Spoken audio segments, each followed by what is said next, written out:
ಕ್ಷೇತ್ರದಲ್ಲಿ ಮುಂಗಾರು ಬಿತ್ತನೆ ಪ್ರಾರಂಭವಾಗಲಿದ್ದು ರೈತರಿಗೆ ಉತ್ತಮ ಗುಣಮಟ್ಟದ ಬಿತ್ತನೆ ಬೀಜ ಮತ್ತು ರಸಗೊಬ್ಬರವನ್ನು ಸಕಾಲದಲ್ಲಿ ನಿಗದಿತ ಬೆಲೆಯಲ್ಲಿ ಒದಗಿಸಬೇಕು.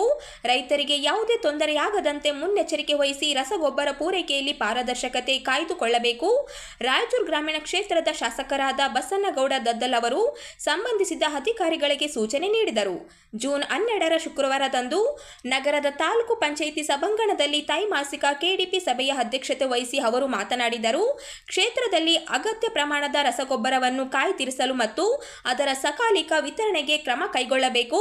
ರೈತರಿಗೆ ಸಕಾಲದಲ್ಲಿ ಗೊಬ್ಬರ ಸಿಗುವಂತೆ ವ್ಯವಸ್ಥೆ ಮಾಡಬೇಕು. ರಸಗೊಬ್ಬರ ದಾಸ್ತಾನು ಮಾಡಿ ಕೃತಕ ಅಭಾವ ಸೃಷ್ಟಿಸುವುದನ್ನು ತಡೆಗಟ್ಟಲು ಕೃಷಿ ಇಲಾಖೆ ಅಧಿಕಾರಿಗಳು ನಿರಂತರ ನಿಗಾವಹಿಸಬೇಕೆಂದು ಹೇಳಿದರು. ರಾಯಚೂರು ತಾಲೂಕಿನ ಬಹುತೇಕ ಗ್ರಾಮಗಳು ನೇರ ರಾಜ್ಯಗಳಿಗೆ ಸಂಪರ್ಕಿಸುವುದರಿಂದ ಇಲ್ಲಿನ ರಸಗೊಬ್ಬರ ಬೇರೆ ರಾಜ್ಯಗಳಿಗೆ ಹೋಗುತ್ತದೆ. ಇದರಿಂದ ರಾಜ್ಯದಲ್ಲಿ ರಸಗೊಬ್ಬರದ ಕೊರತೆ ಹೆಚ್ಚಾಗುತ್ತದೆ. ಆದ್ದರಿಂದ ಚೆಕ್ ಪೋಸ್ಟ್ಗಳಲ್ಲಿ ಸರಿಯಾಗಿ ತಪಾಸಣೆ ನಡೆಸಬೇಕೆಂದು ಸಂಬಂಧಿಸಿದ ಇಲಾಖೆಯ ಅಧಿಕಾರಿಗಳಿಗೆ ಸೂಚಿಸಿದರು. ಸರ್ಕಾರದ ಯೋಜನೆಗಳನ್ನು ಬಡವರಿಗೆ ತಲುಪಿಸುವ ಪ್ರಯತ್ನಿಸಬೇಕು. ಸಾರ್ವಜನಿಕರಿಗೆ ಸ್ಪಂದಿಸಬೇಕು. ಸಾರ್ವಜನಿಕರಿಗೆ ಅನುಕೂಲವಾಗುವ ನಿಟ್ಟಿನಲ್ಲಿ ಕೆಲಸ ಮಾಡಬೇಕು. ಯೋಜನೆಗಳನ್ನು ಸಮರ್ಪಕವಾಗಿ ಸಾರ್ವಜನಿಕರಿಗೆ ಮುಟ್ಟಿಸಬೇಕು. ಸಭೆಯಲ್ಲಿ ಚರ್ಚಿಸಲಾದ ವಿಷಯಗಳನ್ನು ಗಂಭೀರವಾಗಿ ಪರಿಗಣಿಸಬೇಕು. ಮಾದಕ ವಸ್ತುಗಳ ಚಟುವಟಿಕೆ ಆಗದಂತೆ ಗಮನ ಹರಿಸಬೇಕೆಂದು ತಿಳಿಸಿದರು. ಕೆಲವರಿಗೆ ಹಣಿ ಇಲ್ಲ ಅಂತ ಸರ್, ಅಂತವರಿಗೆಲ್ಲ ಮಾಡಿಸ್ತಿದ್ದೀವಿ ಸರ್. ಅವ್ರು ಕಲ್ಟಿವೇಶನ್ ಮಾಡ್ತಾರೆ ಕಾಂಪ್ಲೆಕ್ಸ್ ಎಲ್ಲವನ್ನ ಬಟ್ ಕೃತಕ ಯಾವ ಸೃಷ್ಟಿ ಮಾಡಬಾರ್ದು. ಕೆಲಸ ಮಾಡಿದ್ರೆ ಆಮೇಲೆ ನೀವು ಮೇಲೆ ಬೇಕಾದ ರಿಪೋರ್ಟ್ಸ್ ಬರೀಬೇಕು. ಇಷ್ಟು ಅಲ್ಲಿವರೆಗೆ ಅವರು ಎಲ್ಲ ವೆಚ್ಚಗಳನ್ನ ಭರಿಸ್ಬಿಡ್ತಾರೆ. ಎಷ್ಟು ಫರ್ಟಿಲೈಸರ್ ಸಾಕು, ಪೆಸ್ಟಿಸೈಡ್ ಸಾಕು, ಎಲ್ಲ ನೀವೇನ್ ಮಾಡಕ್ಕಾಗಲ್ಲ, ನಾವೇನ್ ಮಾಡಕ್ಕಾಗಲ್ಲ. ರೈತ ಹಾಳಾಗಿ ಹೋಗ್ತಾರ.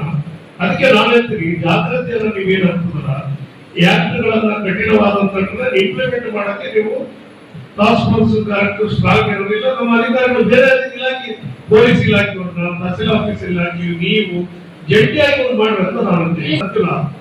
ಸುಮಾರು ಕಳಪೆ ಮಟ್ಟದ ಪೆಸ್ಟಿಸೈಡ್ಸ್ಗಳು ಬರ್ತಾ ಇದಾವ, ಕಳಪೆ ಮಟ್ಟ ಗೊಬ್ಬರಗಳು ಮತ್ತು ಇವು ಬಿತ್ತನೆ ಬೀಜಗಳು, ಇವು ಯಾವ ಆಗ್ಬೇಕು. ನಾನು ಈ ಒಂದು 2 ತಿಂಗಳಲ್ಲಿ ನೀವು ಬಹಳ ಜಾಗೃತಿಯಾಗಿ ರೈತರ ಬಗ್ಗೆ ಕಳಕಳಿ ಇದ್ದು ನೀವು ಒಂದು ಟೀಮ್ ಆಗಿ ನೆಟ್ವರ್ಕ್ ಹೋಗ್ತಾ ಇದ್ರೆ, ಸರ್ಪ್ರೈಸ್ ವಿಸಿಟ್ ಮಾಡ್ತಾ ಇದ್ರೆ ನಿಮಗೆ ಸಿಗ್ತದೆ.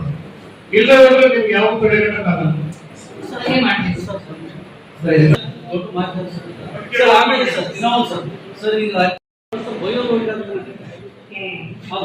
ಬೆಳವಣಿಗೆ ಅಂತೇಳಿ ಬಯೋದ ಹೊಡ್ಕೊಡ್ತೀವಿ ಸರ್. ಅದು ಮುಂದೆ ಅದ್ರ ಬಯೋದ ಆಕ್ಚುಲಿ ಬ್ಯಾನ್ ಐತಿ ಸರ್. ಇಲ್ಲಿ ಅವೇರ್ನೆಸ್ 90% ಎಲ್ಲ ಮೀಡಿಯಾದಲ್ಲಿ ಬಯೋ